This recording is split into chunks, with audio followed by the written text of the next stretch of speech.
Hello everyone, welcome in social science class. Dear students, we had already discussed in our previous lecture how France becomes a constitutional monarchy and how the National Assembly declares the citizens' rights. And after that, we have come to know about the different symbols. These symbols convey the content of the Declaration of Rights. Because of that time, uh, mostly populations could not read and write properly, so these symbols guide themselves about their rights. Today we will do the next topic. In this topic we have come to know about how France abolished monarchy system and becomes a republic. So let's begin the topic. The situation in France continued to be tense during the following years. ठीक है, situation जो France की थी national assembly की वजह से, जो रेवोल्यूशनर्स थे उनकी वजह से जो फ्रांस की सिचुएशंस थी वो अच्छी नहीं थी. ठीक है, although Louis 16 had signed the constitution, he entered into secret negotiations. Negotiations क्या होती हैं बेटा? Conversations with the king of Prussia और ऑस्ट्रिया. लुई 16 ने जैसे तैसे कॉन्स्टिट्यूशन को एक्सेप्ट कर लिया, साइन कर दिया, बट फिर भी वो प्रशिया और ऑस्ट्रिया के जो राजा थे उनके साथ सीक्रेट जो है नेगोशिएशंस कर रहा था. यानी कि सीक्रेट वो कुछ प्लान बना रहा था कि कैसे नेशनल असेंबली को जो है बर्खास्त किया जाए, डिसॉल्व किया जाए. और rulers of other neighbouring countries to were worried by the developments in France and made plans to send troops to put down the events that had been taking place there since the summer of 1789. King of Prussia और Austria और इसके अलावा जो और neighbouring countries थे वो भी worried थे. जो फ्रांस के अंदर बहुत सारे इंसिडेंट हो रहे थे, बहुत सारे जो इवेंट्स हो रहे थे, लोग जो अवेयर हो रहे थे, उनकी वजह से उनको भी क्या हो रहा था, डर लग रहा था कि शायद उनके एम्पायर्स के अंदर भी जो लोग हैं वो अपने राइट्स के लिए डिमांड ना करने लगे. तो उनको अपना ही डर जो है, खौफ जो है वो तंग कर रहा था. तो उनको भी मजबूरन जो है लुई 16 का साथ देना पड़ा ताकि लोगों की आवाज़ को दबाया जा सके. तो उन्होंने क्या किया, जो ट्रूप्स थी उनको जो है लुई 16 की हेल्प के लिए भेजा ताकि लोगों को, जो रेवोल्यूशनर्स थे या नेशनल असेंबली के लोग थे, उनको दबाया जा सके. ऐसा वो सोच रहे थे बिफोर दिस कुड हैपन.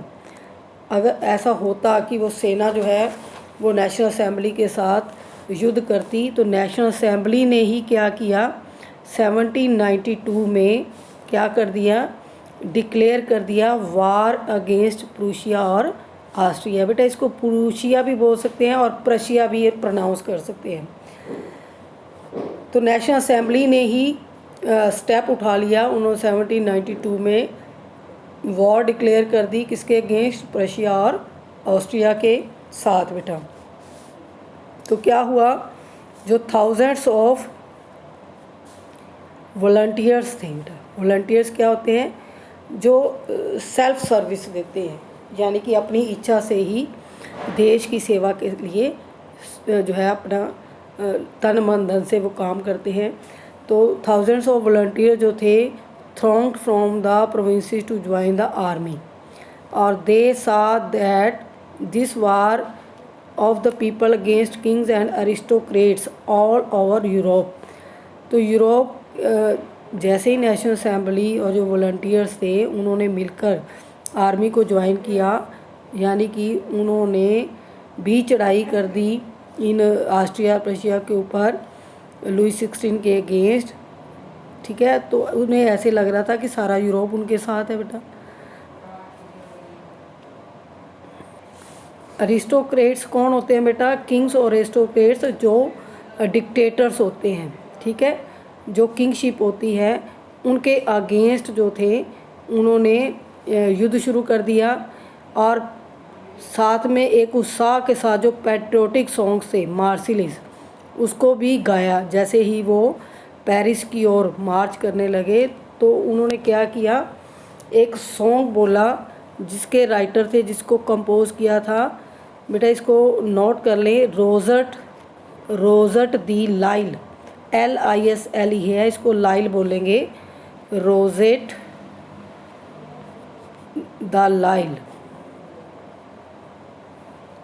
इस पर्सन ने क्या किया था, कंपोज किया था मार्सिलेज। और इस सॉन्ग को, जैसे हमारे यहाँ पर भी जो फ्रीडम फाइटर्स थे, कोई वंदे मातरम बोलता था, कोई इंकलाब जिंदाबाद, ऐसे स्लोगन्स लगाते थे और देशभक्ति के जो पैट्रियोटिक सॉन्ग बोलते थे। इससे क्या होता था कि लोगों में और भी ज़्यादा उत्साह आ जाता था, देशभक्ति की भावना उनमें भर जाती थी। तो ऐसा ही वहाँ के वॉलंटियर्स ने किया कि जैसे ही वो मार्च करते गए और साथ में क्या बोलते गए, मार्सिलेज। तो मार्सिलेज जो है एक प्लेस है, एक एरिया है, वहाँ से उन्होंने ये स्टार्ट किया था और इसीलिए इसका नाम भी मार्सिले पड़ गया।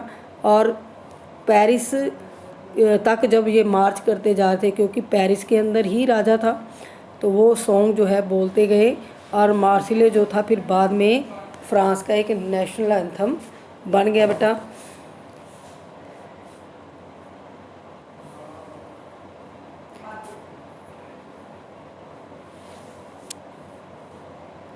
Revolutionaries wars brought losses and economic difficulty to the peoples। जो लोग थे फ्रांस के, जो सिटीजन्स थे, रेवोल्यूशनरीज जो वार हुए थे, यानी कि जो युद्ध हुए क्रांतिकारियों यानी नेशनल असेंबली और लुई 16 के बीच, उससे क्या हुआ, लोगों को बहुत सारी इकोनॉमिक डिफ़िकल्टीज़ और बहुत सारे नुकसान जो हुए उनको सामना करना पड़ा। जो मैन थे वो कहाँ चले गए थे, फ्रंट में यानी कि युद्ध मोर्चे पर, ठीक है, क्योंकि उनको लड़ने के लिए जाना ही पड़ता। तो सारे जो मेंस थे वो कहाँ चले गए थे, युद्ध के मैदान में। और वोमेंस के ऊपर रिस्पॉन्सिबिलिटी आ गई थी फैमिली की, डोमेस्टिक टास्क की या अर्निंग की, जो भी इनकम थी फैमिली की, उसकी सारी जिम्मेदारी किसके ऊपर आ गई, वुमेंस के ऊपर। इसी तरह जो लार्ज सेक्शन था पॉपुलेशन का, उन्होंने भी जो है सोचा कि रेवोल्यूशंस को आगे और बढ़ाया जाए, यानी कि उनका उत्साह कम नहीं हुआ। चाहे घर में महिलाओं के ऊपर जिम्मेदारी आ गई, लेकिन फिर भी उनकी क्या सोच थी कि इस क्रांति को, इस रेवोल्यूशन को आगे बढ़ाया जाए। और 1791 में क्या किया, क्यों इनकी सोच थी कि जो कॉन्स्टिट्यूशन बना था 1791 में, उसमें अभी भी पॉलिटिकल राइट्स किसके पास थे, रिचर सेक्शंस के पास। क्योंकि जो राइट टू वोट था बेटा, हमने उसका सिस्टम पढ़ा था कि जो टैक्स पे करते थे, प्रॉस्पेरस थे, ठीक है, वो लोग ही क्या करते थे, अपने जो है रिप्रेजेंटेटिव चुनते थे, इलेक्टोर्स चुनते थे। इलेक्टोर्स फिर क्या करते थे, रिप्रेजेंटेटिव जो है वो इलेक्ट करते थे उनको। तो उनको ऐसे लगता था कि जो कॉन्स्टिट्यूशन में अभी भी पार्शियलिटी है, उसमें सभी जो पॉलिटिकल राइट्स हैं वो रिचर सेक्शन के पास हैं। फिर पॉलिटिकल क्लब्स जो थे वो एक इम्पॉर्टेंट प्लेस बन गए, किस के लिए, discuss government policies and plans, their own forms of action. अब इस सिचुएशन के अंदर जो क्लब्स थे, जैकोबिन क्लब्स इसमें मेजर नाम आता है बेटा, बहुत सारे पॉलिटिकल क्लब थे जहाँ पर पॉलिटिकल जो डिस्कशंस थी, गवर्नमेंट की पॉलिसीज़ थी, उनके बारे में डिस्कशंस होता था, ठीक है।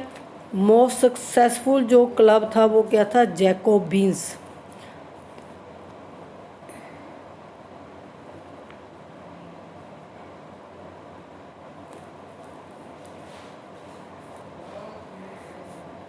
ठीक है, नोट करें इसको, इम्पोर्टेंट है ये। अब बहुत सारे पॉलिटिकल क्लब जो हैं उस टाइम इम्पोर्टेंट सेंटर बने हुए थे गॉसिप का, जिसमें वो क्या करते थे, गवर्नमेंट पॉलिसीज़ को डिस्कस करते थे और उनकी प्लान्स को डिस्कस करते थे, जो एक्शन लेते थे थर्ड स्टेट के लिए, उन सब के बारे में वो डिस्कशंस करते थे। और जो मोस्ट पॉपुलर क्लब था वो था जैकोबिन्स। ये नाम पड़ा था कॉन्वेंट, एक जो है धार्मिक स्थान होता है बेटा, religious place, saint Jacob Paris के अंदर था, उसके नाम से ही इस क्लब का नाम पड़ा। जो वुमेंस थी थर्ड स्टेट की, उन्होंने भी, वो भी एक्टिव थी, उन्होंने भी अपने क्लब बनाए, जो हम इस चैप्टर के सेक्शन 4 में रीड करेंगे बेटा। उन्होंने भी अपनी डिमांड्स रखी कि हमें भी ये चाहिए जो है, क्योंकि उनको राइट्स नहीं थे, राइट टू वोट बिल्कुल ही नहीं मिले हुए थे।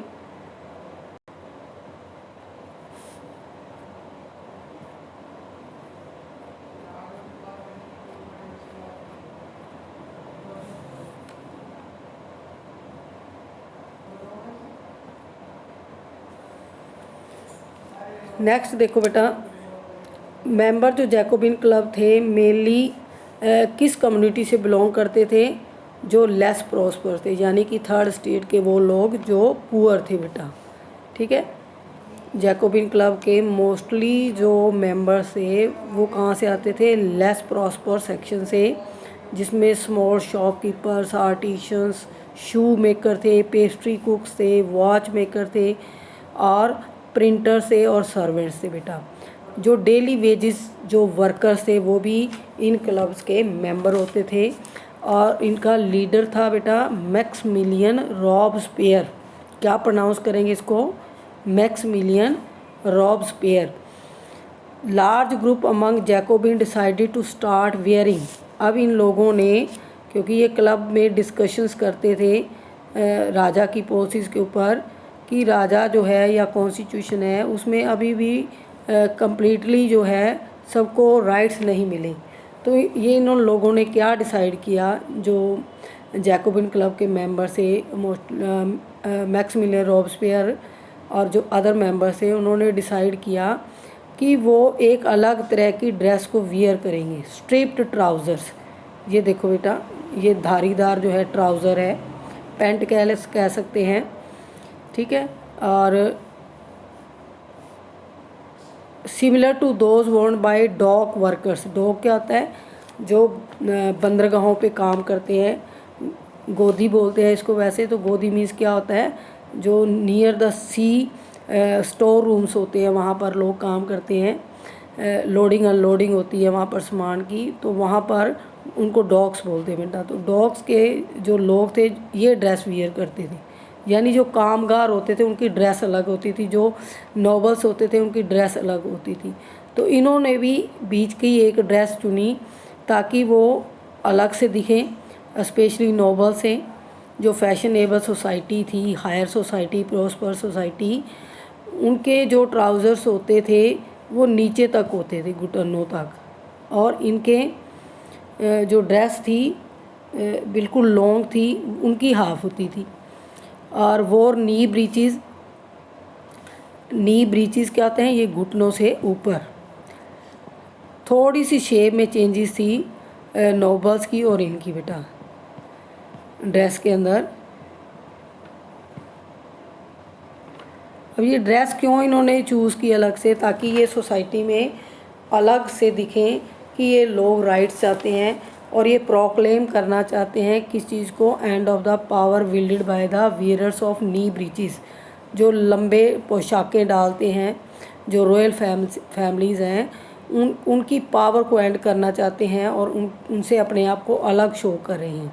तो ड्रेसेस का जस्ट यही रोल था, क्योंकि जब हम अलग से समाज के अंदर ड्रेस डालते तो सभी लोग देखते हैं भी इन्होंने ड्रेस क्यों अलग डाली।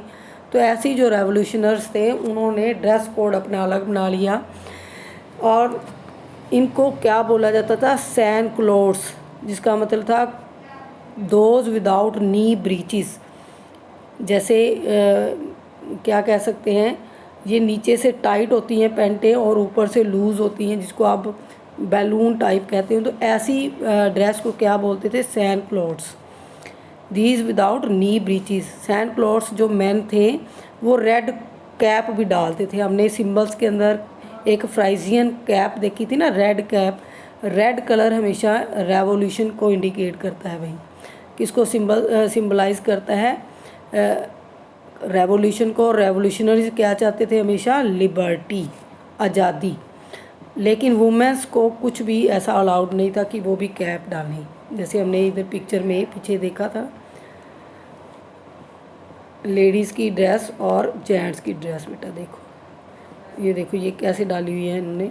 और ये फ्राइजियन कैप थी, लेडीज़ नहीं ऐसा डाल सकती थी, उनको परमिशन नहीं थी, क्योंकि लेडीज़ को अभी इतने पूरे राइट नहीं थे कि वो भी अपने आप को कुछ अलग से शो करती। फिर क्या था, समर 1792 की बात है कि जैकोबिन जो थे वो प्लान कर रहे थे लार्ज नंबर ऑफ पेरिशियंस, यानी कि जो पेरिस के लोग थे उनके साथ मिलकर वो एक प्लान बना रहे थे, क्योंकि उनको गुस्सा था कि जो बहुत ही शॉर्ट सप्लाई थी फूड की और हाई प्राइसेस थी, उसको लेकर भी ये जो जैकोबिन क्लब्स के लोग थे वो चिंतित थे बेटा। On the morning of August 10 they storm the palace of Tuileries. Tuileries जो है ये भी एक एरिया है, पैलेस है, जिसके अंदर रॉयल फैमिली रहती थी। 10 अगस्त की जो मॉर्निंग थी उस दिन उन्होंने क्या किया, क्योंकि जब 1791 में नेशनल असेंबली बनती है तो उससे पहले भी राजा को जो है वो एक्सेप्ट करना पड़ता है, और वो पेरिस का जो वर्सले का पैलेस है उसको छोड़कर कहाँ आ जाता है, ट्यूलरिए में। यहाँ मैप भी है, फ्रेंच रेवोल्यूशन से रिलेटेड मैप आएगा आपको पेपर में बेटा। अभी दोबारा से क्लियर करते हैं, पहले इस टॉपिक को रीड कर लें। तो उन्होंने पैलेस जिसमें कि किंग जो था लुई 16 वो छुपा हुआ था, उसको क्या किया, उसके ऊपर अटैक कर दिया, और जो किंग के गार्ड से उनको मास्केट्स क्या था बेटा, कत्ल करना, मर्डर कर देना। किंग हिमसेल्फ और राजा को भी होस्टेज बनाकर रखा, यानी कुछ घंटों के लिए उसको बंदी बनाया। फिर बाद में असेंबली ने क्या किया, डिसाइड किया कि रॉयल फैमिली को जेल में डाल दिया जाए। इलेक्शंस हुए और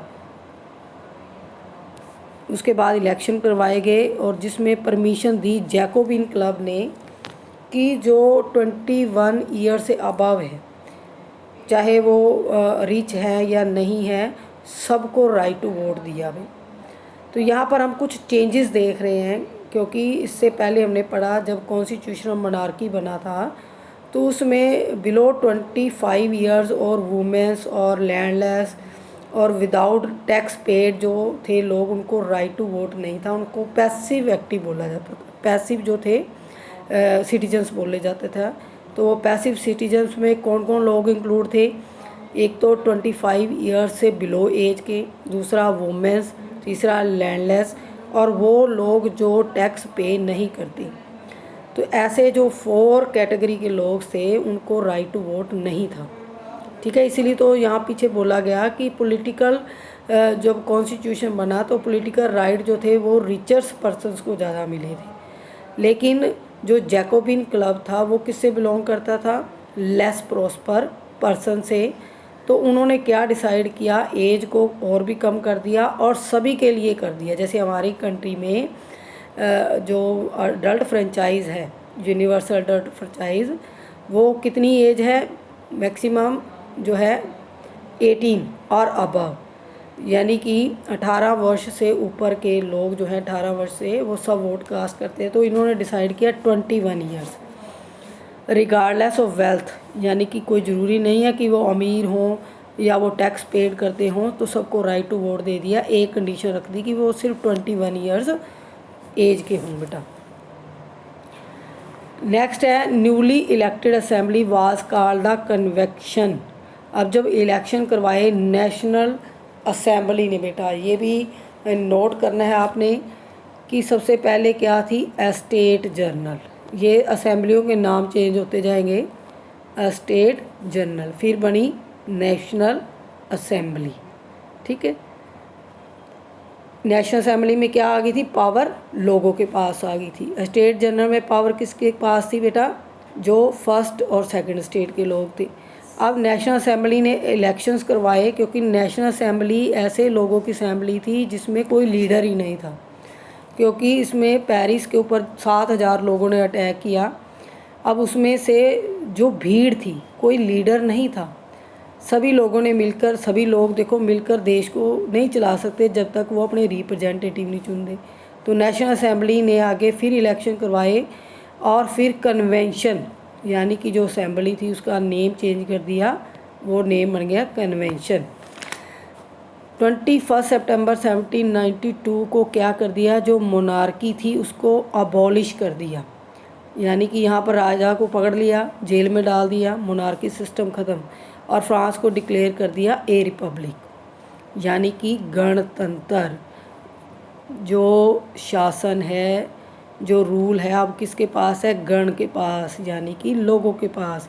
as you know republic means क्या होता है बेटा, it is a form of government. Note करें इसको भी, what do you mean by republic? Republic is a form of government where the people elect their governments, including the head of the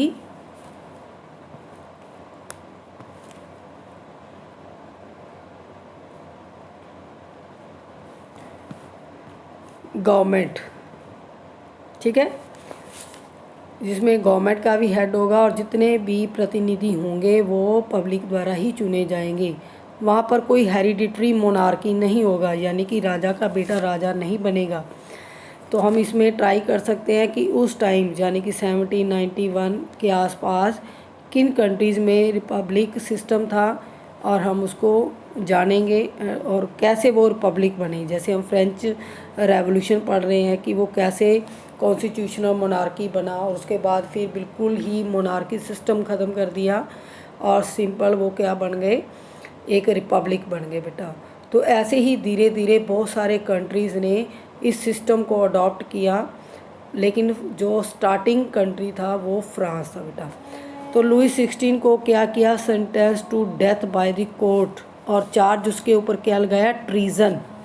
new words में देखे, treason means क्या होता है, betrayal of once country और government, कि किसी को भी क्या, राजद्रोही यानी कि देशद्रोही, राजद्रोही का जो मुकदमा था उसके ऊपर चला, और फिर कोर्ट ने उसको क्या सज़ा दी, सेंटेंस टू डेथ, फांसी की सज़ा दी। कब फांसी मिली, ये डेट भी नोट कर ले बेटा।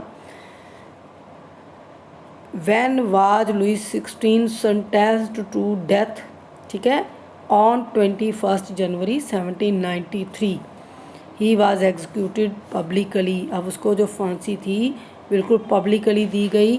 वो जगह कौन सी थी, place de la Concorde. Note करें इसको भी, किस जगह पर राजा को फांसी दी गई थी, प्लेस दी ला कॉन्कॉर्ड। और क्वीन जो मैरी एंटोइनेट थी, बाद में उसको भी फांसी की सज़ा दे दी गई थी। यानी कि पूरी तरह से जो बुर्बो डायनेस्टी के डिसेंडेंट्स थे उनको एग्जीक्यूट कर दिया गया था, फांसी दे दी गई थी बेटा। तो नेक्स्ट टॉपिक हम नेक्स्ट लेक्चर में डिस्कस करेंगे। इससे पहले हम थोड़ा मैप के बारे में देख लें, जो मैप हमारा पीछे निकल गया था। देखते हैं यहाँ पर, ये मैप आपका सिलेबस का है बेटा। ये सिंगल मैप तीनों चैप्टर्स का जो है मैप आता है, और जियोग्राफी से भी मैप आता है। इसको थोड़ा बड़ा करके देखते हैं। ये देखिए, इसमें पेरिस कहाँ पर बेटे, ये रहा पेरिस। ये किसकी कैपिटल है, फ्रांस की। इसके थोड़े जो बीच में जो है ये इंडिकेट किया हुआ है, ये रूमर्स फैले हुए हैं, ठीक है। पेरिस में जैसे ही लोग अटैक करते हैं बास्तील पर, तो इसकी खबर जो है पूरे फ्रांस के अंदर फैल जाती है, ठीक है। ये जो है ब्रेस्ट, और नीचे देखते हैं बोर्दे। ब्रेस्ट और बोर्दे ये टू जो हैं इनकी पोर्ट थी बेटा, बंदरगाहें थी। अफ्रीका से यहाँ पर जो स्लेव्स थे उनको पकड़कर उतारा जाता था, फिर यहाँ पर उनकी खरीद फरोख्त होती थी, बेचा जाता था उनको, ह्यूमन ट्रैफिकिंग होती थी, और यहाँ से फिर इनको यूरोप में, अमेरिका में भेजा जाता था बेटा। तो ये जो है नियर द सी थे बेटा। और यहाँ पर हम देखेंगे नीचे,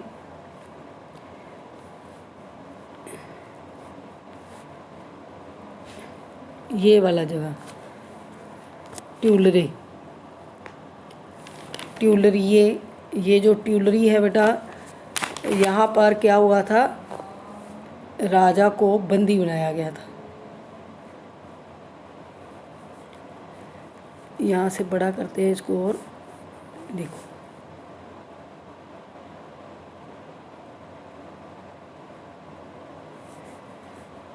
ये देखो ये मार्सिले है बेटा। यहाँ से सॉन्ग बोला था वॉलंटियर्स ने, क्योंकि वो क्या चाहते थे कि सभी लोगों के साथ मिलकर राजा के विरुद्ध आवाज़ उठाएं, और यहाँ से वो चले तो यहाँ उन्होंने पहुँचना था पेरिस के अंदर बेटा। ठीक है, इसका इंडिविजुअल मैप आता है पेपर में, तो इसमें एक ये पूछा जाता है ब्रेस्ट, एक पेरिस। ठीक है, क्योंकि पेरिस में क्या थी, बास्तिल, और क्या था इसमें, पैलेस ऑफ वर्सली, राजा का महल भी था। ठीक है, 4 है इसके अंदर। पहले वो हो गया ऊपर, ये हो गया बोर्दे, मार्सिले और टूलरेज और पेरिस। ठीक है, ये 4 जो एरियाज़ हैं ये मैप के अंदर क्वेश्चंस पुट किए जाते हैं। आप अपनी बुक में इसको दोबारा से चेक करना, नीचे इसके कुछ क्वेश्चंस लिखे हुए हैं, ज़्यादा मुश्किल नहीं है। ठीक है, डोंट वरी, इसको अच्छे से आप रीड करोगे तो आपको लर्न हो जाएगा बेटा। ओके बेटा, गुड बाय।